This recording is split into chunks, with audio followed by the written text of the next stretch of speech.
주에 15주년, 이번 주 15주년 했잖아요. 안수 집사님이 또 복을 타신 거예요. 똑같은 거 사오셨는데 먼저 거래하고 색깔만 틀려. 이제 꽃은 내가 주문했지 여기서 하나에서. 너무 이쁘다.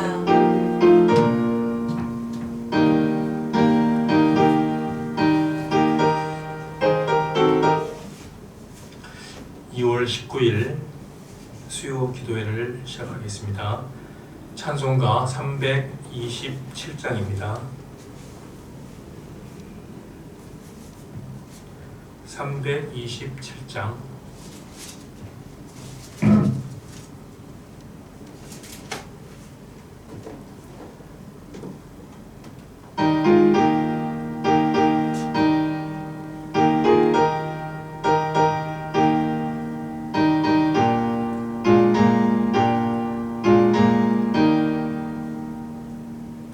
주의 주실 화평 믿음 얻기 위해 너는 정성껏 기도했나. 주의 제단 앞에 모두 바치기 전 너의 받을 줄 생각 마라. 주의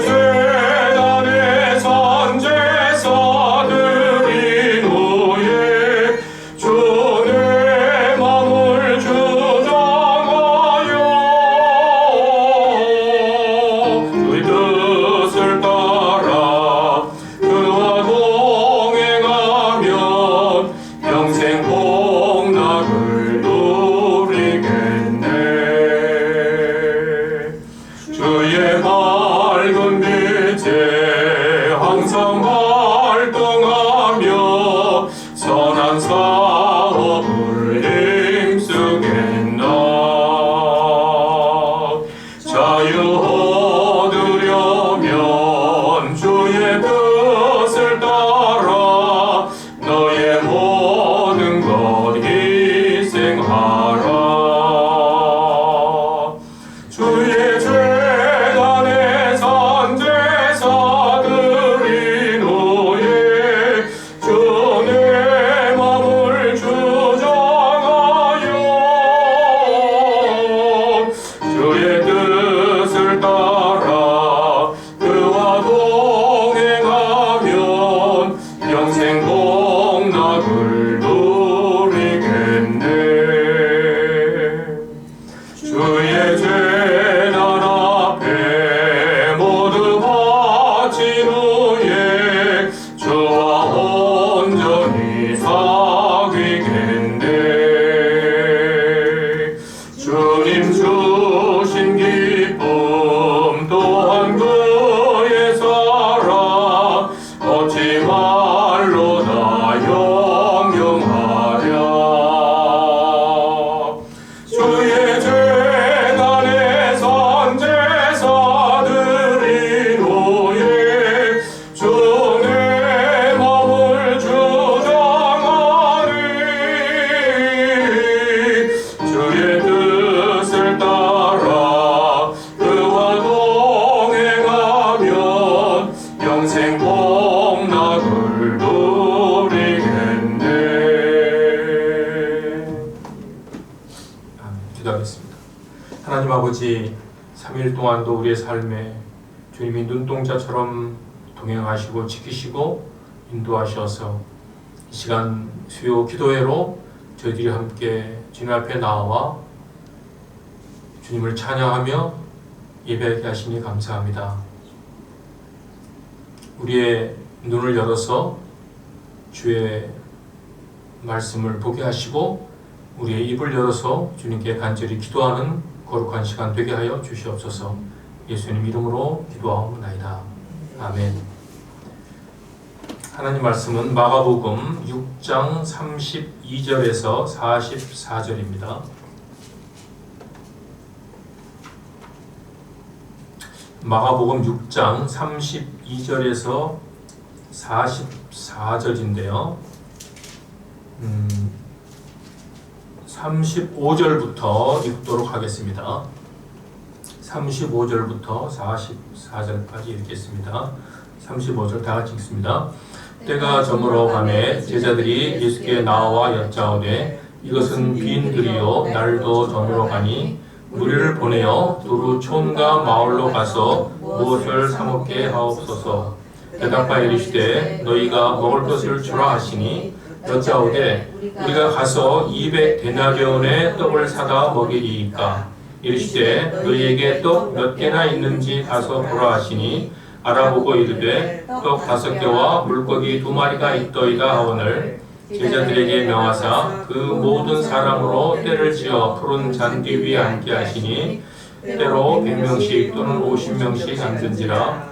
예수께서 떡 5개와 물고기 2마리를 가지사 하늘을 우러러 축사하시고 떡을 떼어 제자들에게 주어 사람들에게 나누어 주게 하시고 또 물고기 2마리도 모든 사람에게 나누심에 다 배불리 먹고 남은 떡 조각과 물고기를 12바구니에 차게 거두었으며 떡을 먹은 남자는 5,000명이었더라. 아멘. 네, 오늘은 마가복음 강의 39번째입니다. 그리고 제목은 오병이어의 기적 2입니다. 강의 설교를 하는 이유는 2000년 전 그 당시에 성경 사건 현장 속으로 들어가서 당시의 상황을 생생하게 보고 느끼기 위해서입니다. 당시의 상황으로 들어가서 볼 수 있다면 말씀의 뜻을 좀 더 잘 깨달을 수 있습니다. 마가복음을 비롯한 4복음서가 예수님의 3년 동안의 사역을 빠짐없이 낱낱이 다 기록할 수 없어서 중요한 사건과 말씀을 중심으로 요약하여 기록했기 때문에 우리가 그 당시의 생생한 분위기를 느끼기가 쉽지 않습니다. 마치 지금 우리나라에서 벌어지고 있는 이 계엄과 탄핵과 체포와 수사와 재판의 사건들이 지금 우리들에게는 생생하지만 먼 훗날 우리 후손들은 우리처럼 생생하게 느끼지 못할 것입니다. 강의 설교는 사건의 전후 맥락과 배경과 당시의 관습과 문화 등을 이해하고 또 예수님의 의도가 무엇이었는지를 파악함으로써 말씀을 잘 이해하고 진리를 바로 깨달으려는 것입니다. 그래서 우리가 성경을 읽을 때에도 주문 외우듯이 줄줄 읽어가는 것이 아니라 그 당시의 상황을 상상해 보면서 왜 이렇게 하셨을까? 왜 이런 말씀을 하셨을까? 이것은 어떤 의미가 있을까? 이런 질문들을 하면서 성경을 읽어야 합니다. 본문 35, 36절에 때가 저물어 가매 제자들이 예수께 나와 여짜오되 이곳은 빈들이요 날도 저물어 가니 무리를 보내어 두루 촌과 마을로 가서 무엇을 사 먹게 하옵소서. 예수님이 벳세다 근처 빈들에서 천국 복음을 강의하는데 어느덧 때가 저물었습니다. 마태복음 14장에는 병자도 고쳐주셨고 그리고 어느새 저녁이 되었다라고 기록하고 있습니다. 왜 예수님은 날이 저물기 전에 설교를 마치고 군중들을 해산하여 집으로 돌려보내지 않으셨을까요? 날이 저물어 저녁이 되어가는 것을 모르셨을 리 없습니다. 예수님이 어서 끝내기를 기다리다가 안 되겠다 싶었는지 제자들이 예수님께 그만 무리들을 돌려보내자고 말합니다. 그리고 무리들이 배가 고플 것이니 가다가 각자 알아서 사 먹게 하자고 합니다.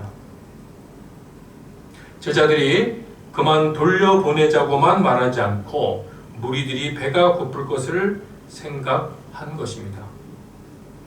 날이 저물었고 저녁이 되어가므로 무리들이 배가 고플 것이라는 것을 제자들은 아는데 예수님이 몰랐을 리 없습니다. 오히려 예수님은 제자들이 이런 말을 하기를 기다렸던 것입니다. 나사로가 병들어 죽어간다는 얘기를 들었을 때도 예수님은 바로 가지 않으시고 이틀을 더 기다리셨습니다. 예수님이 어떤 일을 기다렸다가 하신 것에는 예수님의 깊은 뜻이 있습니다. 예수님이 단순히 사람이 아니라 전능하신 하나님이고 그리고 우리의 구원자이심을 나타내려는 것입니다. 예수님의 말씀 한마디, 행동 하나하나에는 구원의 진리를 향한 목적성이 있습니다. 37절에 대답하여 이르시되 너희가 먹을 것을 주라 하시니 여짜오되 우리가 가서 200데나리온의 떡을 사다 먹이리이까. 예수님이 제자들에게 너무나 황당한 말씀을 하십니다. 거의 2만 명에 가까운 사람들이 지금 바글바글 앉아 있는데 돈도 돈이지만 어디 가서 이렇게 많은 사람을 먹일 음식을 금방 사올 수 있겠습니까? 작은 베세다 마을의 모든 식당을 총동원해도 2만 명분의 식사를 갑자기 만들 수 있는 재료와 주방 시설이 안 될 것입니다. 그러니 예수님이 너희가 먹을 것을 주라고 하신 것이 정말로 하신 말씀이 아닌 것이 분명합니다. 그러면 예수님이 조크로, 농담으로 한번 해보신 것인가요? 예수님의 한마디 한마디 말씀에는 대부분 깊은 의미가 담겨 있습니다. 너희가 먹을 것을 주라고 하셨는데 실제로 조금 후면 제자들이 예수님으로부터 떡과 물고기를 받아서 무리들에게 나누어 주고 있습니다. 예수님의 말씀처럼 된 것입니다. 예수님은 곧 벌어질 일을 이미 아심으로 시간을 초월해서 미래의 일을 현재처럼 제자들에게 말씀하신 것입니다. 그리고 예수님은 단지 떡과 물고기를 나누어 주는 것만을 의미하지 않습니다. 제자들이 장차 보리떡이 아닌 생명의 떡을 나누어 주는 사명을 실행할 것을 말씀하신 것입니다. 요한복음 6장 35절에 예수께서 이르시되 나는 생명의 떡이니, 이 생명의 떡이신 예수님을 전파하는 사도들이 될 것을 지금 예언하신 것입니다.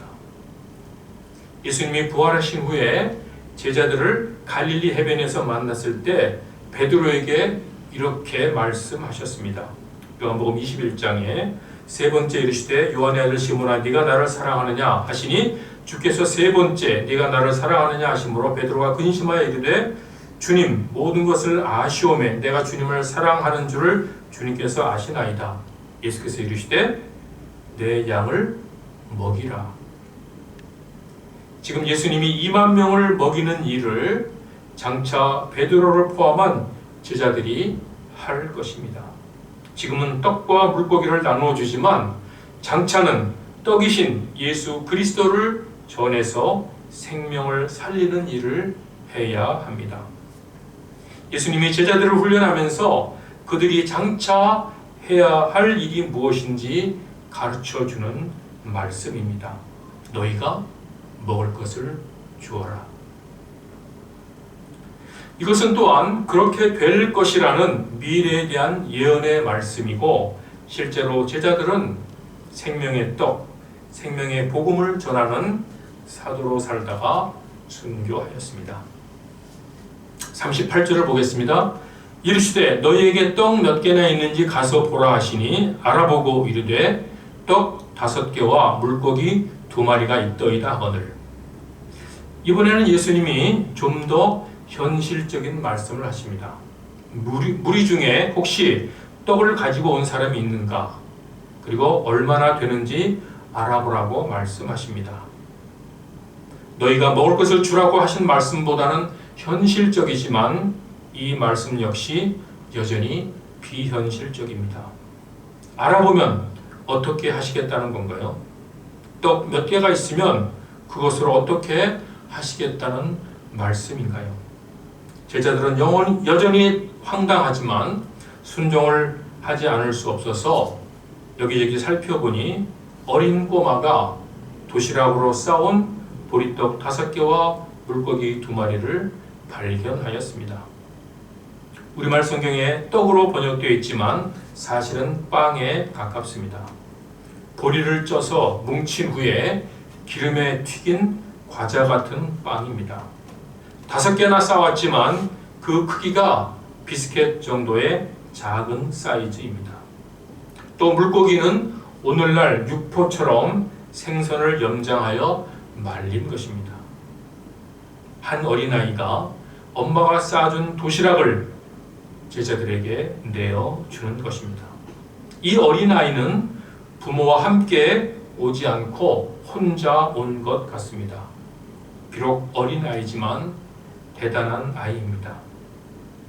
예수님에 대한 소문을 듣다가 직접 보기 위해서 엄마에게 도시락을 싸달라고 하여 여기까지 쫓아온 것입니다. 상황 판단이 빠른 이 아이는 자기의 도시락을 제자들에게 내어줍니다. 어린 아이가 자기도 배가 고플 때인데 자기의 배고픔을 참고 양보합니다. 도시락을 싸온 준비성도 철저하지만 다른 사람을 생각하고 전체를 생각하는 어진 마음과 통찰력을 가진 아이입니다. 아이지만 어른보다 더 훌륭한 면모를 가지고 있습니다. 성경에는 더 이상의 기록이 없지만 이 아이는 아마 매우 뛰어난 신앙의 지도자로 성장을 하였을 것입니다. 39절 40절에 제자들에게 명하사 그 모든 사람으로 떼를 지어 푸른 잔디 위에 앉게 하시니 때로 100명씩 또는 50명씩 앉은지라. 예수님의 세 번째 명령입니다. 모든 무리를 그룹을 지어 앉게 하라고 하신 것입니다. 푸른 잔디 위에 많은 그룹들이 만들어졌습니다. 이것은 마치 이스라엘의 조상들이 출애굽하여 광야에서 40년간 살면서 지파별로 그룹을 지어 천막을 치게 하신 사건을 연상시킵니다. 그때는 200만이나 되는 많은 사람들이 성막을 중심으로 해서 동서남북 사방에 가족별로 지파별로 그룹을 지어 천막을 치게 했습니다. 그리고 이동할 때는 지파별로 그룹별로 순서를 정해서 질서 있게 이동하게 하였던 것입니다. 지금 이 무리들 중에 센스 있는 사람은 아마 해마다 초막절 명절에 초막을 치고 명절을 지내왔기 때문에 구약의 이 사건을 연상하였을 것입니다. 때를 지어 앉게 한 것은 질서의 하나님이심을 보여줍니다. 하나님은 이 세상이 매우 질서 있게 운행되도록 창조하셨습니다. 천체와 계절의 움직임에 질서가 없다면 지구에는 대혼란이 일어나 사람이 살 수가 없을 것입니다. 하나님이 어떤 일을 하실 때에는 가장 질서 있고 효과적이고 그리고 합력해서 선이 되도록 하십니다. 그런데 오늘 여기에서는 좀 더 중요한 의미가 있습니다. 무질서하게 흩어져 있는 사람들을 그룹으로 묶어서 식사를 하게 한 것은 하나의 식탁 공동체, 가족 공동체로 묶은 것입니다. 하나님이 주시는 양식을 먹는 사람은 하나님 앞에서 한 가족임을 가르쳐 주신 것입니다. 하나님의 말씀을 먹는 우리 모두는 하나님 안에서 한 가족인 것입니다. 41절, 42절을 보겠습니다. 예수께서 떡 5개와 물고기 2마리를 가지사 하늘을 우러러 축사하시고 떡을 떼어 제자들에게 주어 사람들에게 나눠주게 하시고 또 물고기 2마리도 모든 사람에게 나누심에 다 배불리 먹고. 예수님이 아마 한 손에는 작은 떡 5개 그리고 다른 손에는 절인 생선 2마리를 들고 하나님을 향해 감사의 기도, 찬양의 기도를 하신 것입니다. 지금 이 작은 떡과 생선은 하나님으로 말미암아 이제 2만 명이 넘는 많은 사람들이 모두 먹게 될 것입니다. 마치 옛날 광야 40년 동안 하나님이 만나를 내려 모든 이스라엘 백성을 먹이신 것과 같습니다. 예수님이 떡과 생선을 떼어서 제자들에게 주고 제자들은 그것을 받아서 그룹으로 앉아있는 사람들에게 나누어 줍니다. 제자들과 사람들이 얼마나 놀랐는지 성경에는 기록되어 있지 않지만 그 사람들이 얼마나 놀라고 또 신기해했을까요? 이것은 사람의 눈을 속이는 마술이 아닙니다. 예수님의 손에서 계속 떡과 생선이 만들어져 나옵니다. 받아 먹으면서도 이 광경을 보고 아마 넋이 나갔을 것입니다. 2만 명이 배부르게 먹고도 남을 만큼 계속해서 나오는 것입니다. 그리고 또 맛은 얼마나 좋았을까요? 옛날 만나도 꿀 섞은 과자같이 맛있었다고 했는데 예수님이 축사하신 보리떡과 생선은 아마 세상에 없는 맛으로 변화되었을 것입니다. 그래서 사람들이 배가 부르도록 먹고 또 먹고 음식이 남도록 먹은 것입니다. 고전 물리학에 질량 보존의 법칙이라는 것이 있습니다. 지구상의 모든 물질은 갑자기 더 생기거나 갑자기 없어지지 않고 그 형태만 변하여 존재한다는 뜻입니다.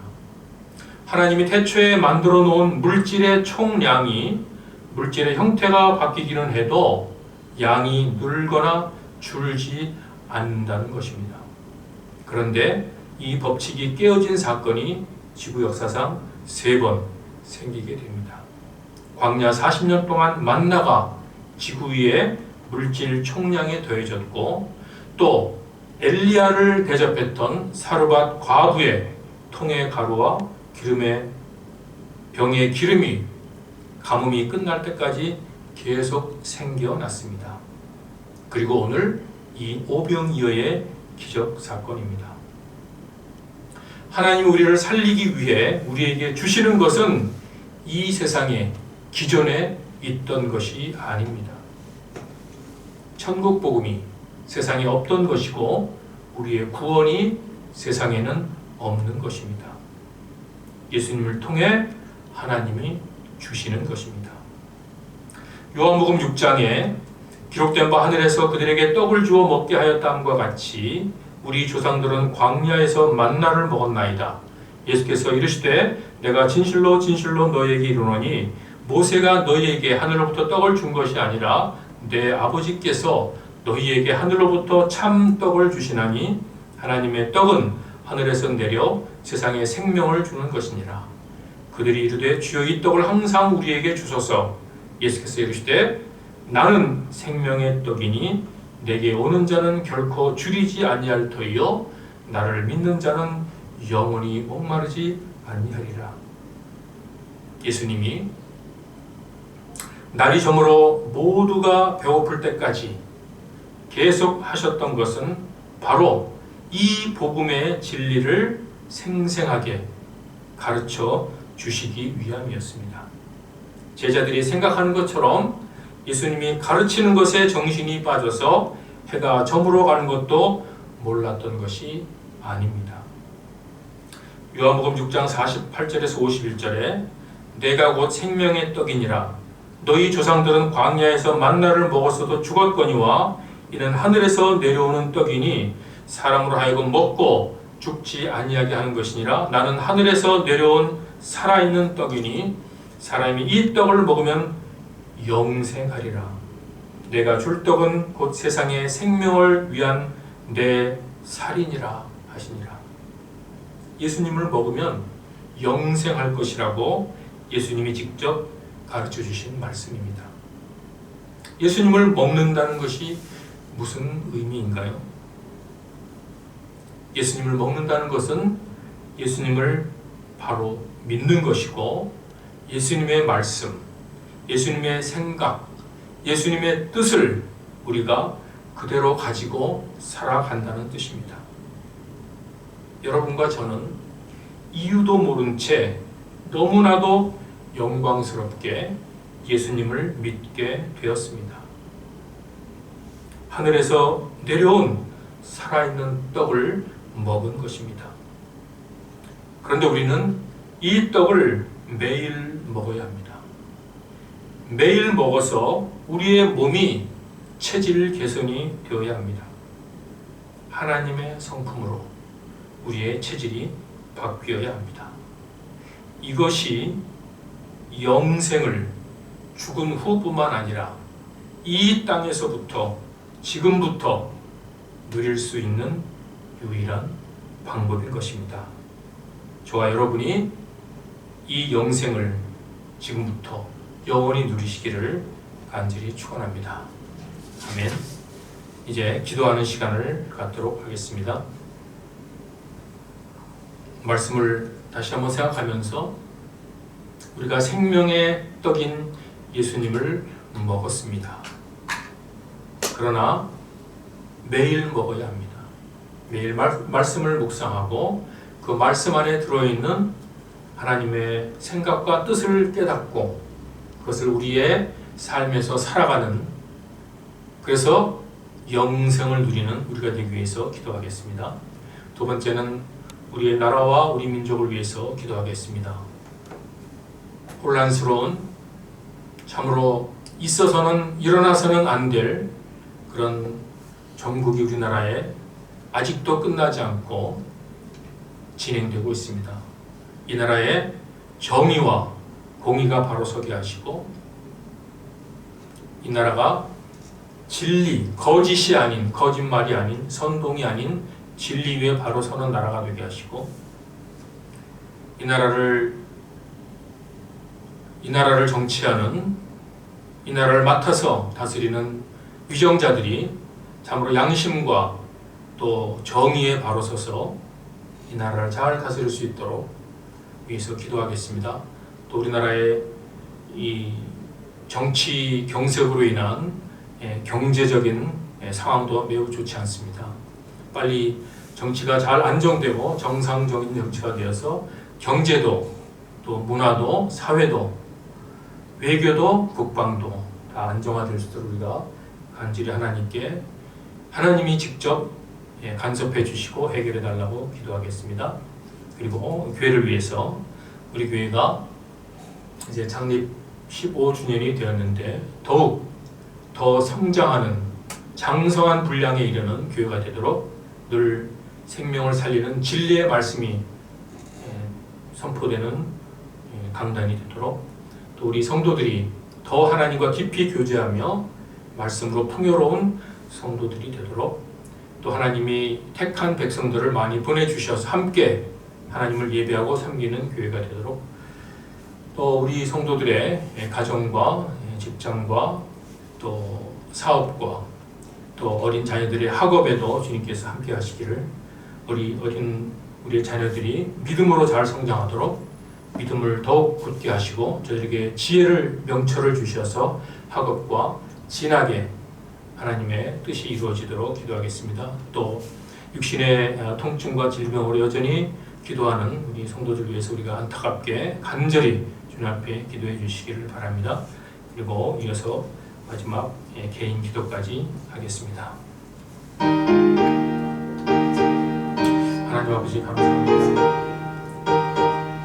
2000년 전에 그 많은 무리들을 보리떡 5개와 물고기 2마리로 먹이셨던 예수님, 하나님이여 보리떡 5개와 물고기 2마리가 우리의 생명을 영원히 살릴 수 없지만 그러나 생명의 떡이신 예수님께서 우리에게 오심으로 우리가 영원히 살 수 있음을 감사드립니다.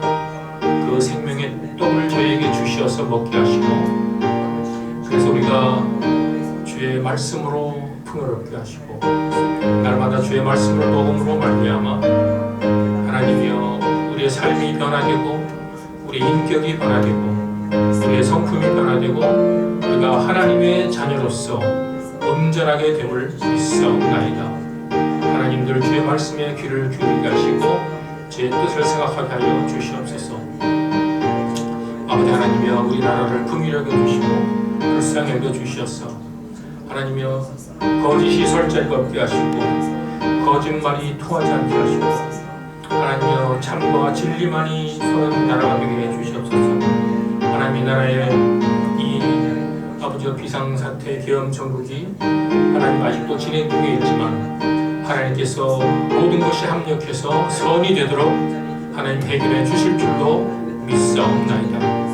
아버지 하나님이여 특별히 나를 맡아서 다스리는 위정자들이 하나님 저들이 양심을 갖게 하시고 하나님 또 정의와 공의를 하나님 저버리지 않게 하시고 가난하고 아버지 힘든 사람을 돌보게 하시고 자신의 당리와 당략과 자신의 탐욕을 위해서 아버지 하나님의 정권을 아버지 헌법과 국민이 부여한 정권을 오용하고 남용하지 않도록 하나님 인도해 주시옵소서.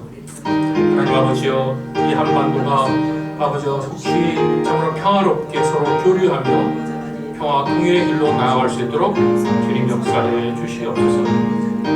하나님 세계 정세가 늘 아버지 급박한 상황으로 돌아가고 있사옵나이다. 아버지 미국의 아버지 하나님이여 정치 상황이 급박하게 돌아가고 있습니다.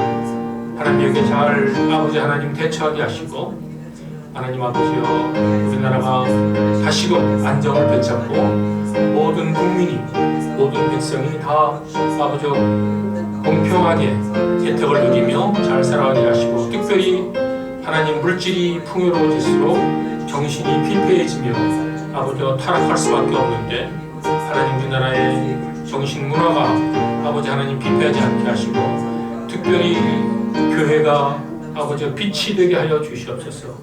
아버지여 진리의 빛이 되게 하여 주시고 정의의 빛이 되게 하시고 아버지 하나님이여 참으로 이 올바른 아버지여 길을 제시하는 빛과 소금의 역할을 담당하는 교회가 되도록 역사해 주시옵소서. 하나님 변화산 교회를 세우시고 15년간 꾸준히 끊임없이 변함없이 인도해 주시고 지켜주시고 하나님 함께해 주셨음을 감사합니다.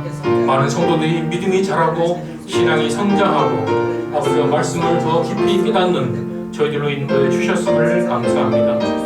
아버지 우리가 이 땅에 사는 동안 주님이 부르실 때까지 늘 하나님과 동행하며 말씀이 중심이 되고 우리의 총명이 아버지 진리 위에서 바로 서게 하여 주시고 하나님 이 세상을 잘 분별하게 하시고 아버지 세상 유혹에 넘어가지 않게 하시고 하나님 우리가 믿음으로 승리하는 죄를 되게 해주시옵소서. 아버지 성도들의 가정마다 아버지 직장마다 사업마다 주님께서 인도해 주시옵소서. 우리의 재정과 경제가 아버지 어렵지 않게 하시고 그리하여서 하나님을 섬기며 이웃을 섬기는데 경제적으로 부족함이 없도록 주여 역사해 주시옵소서.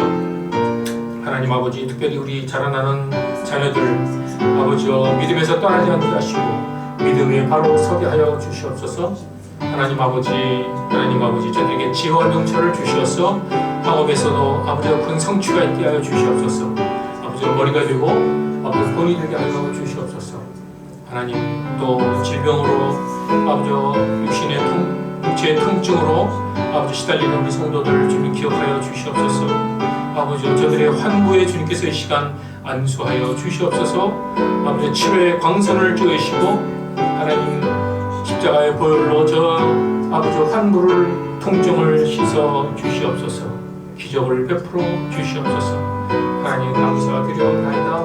오늘도 우리의 기도에 하나님 귀를 기울이심을 믿사옵나이다.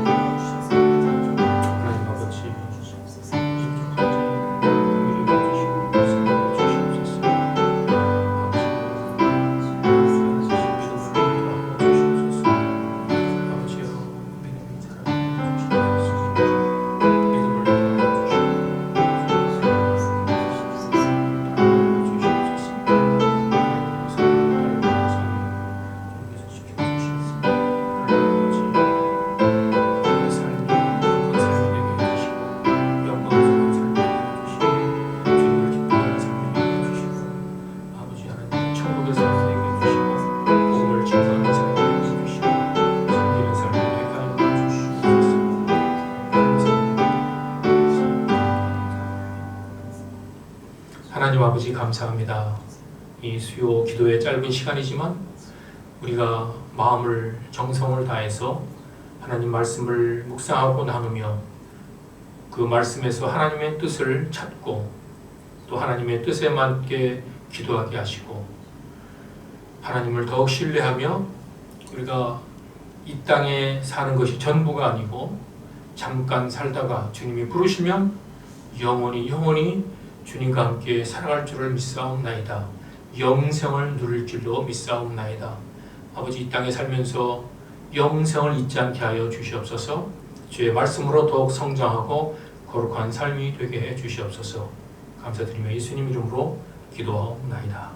아멘.